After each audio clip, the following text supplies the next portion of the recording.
what's up guys? Nandito naman po tayo ang inyong Basodenyong Vlogger.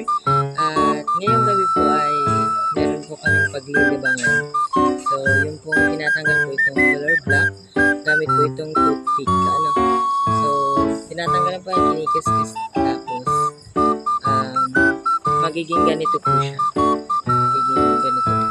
So, matatanggal po itong black at magiging ganito na po. So, tara, samahan nyo naman po kami maglaro nito. Ayan, magiging childhood tour tayo. So, let's go!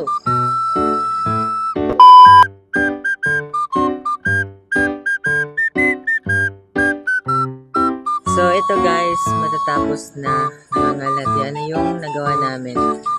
Kung makita nyo naman po, madali lang naman pong gawin. So, 5 pesos to sa tindahan, di ba? 5 pesos. Kaya nga, 5. So, madali lang naman pong tanggalin. Gamit lang po itong toothpick. May wagang toothpick. Ano to? Nagang toothpick. Ayan. Sobrang dali lang po. Makita nyo naman po ay sobrang daling tanggalin. Ayan. Ang saya. Nakakaliwang po yung paggawa nito. Especially pag wala kang ginagawa or tinatamad. Kaya ito na lang yung gawin mo.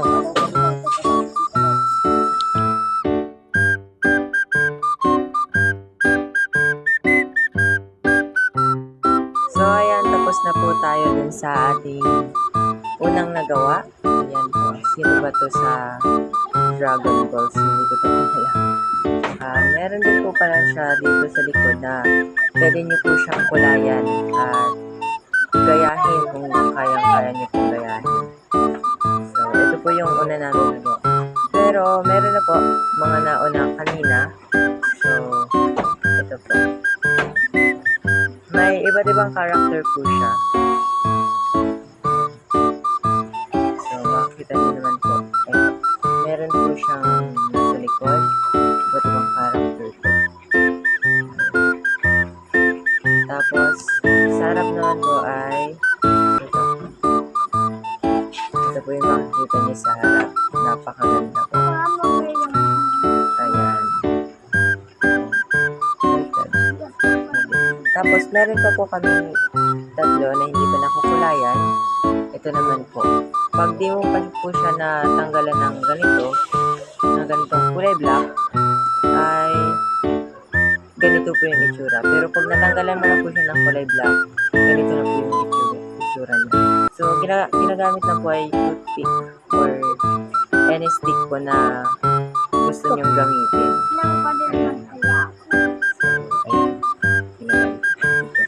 Ito po. So, susunod po ito. Hanggang dyan muna po. Thank you so much. Bye-bye.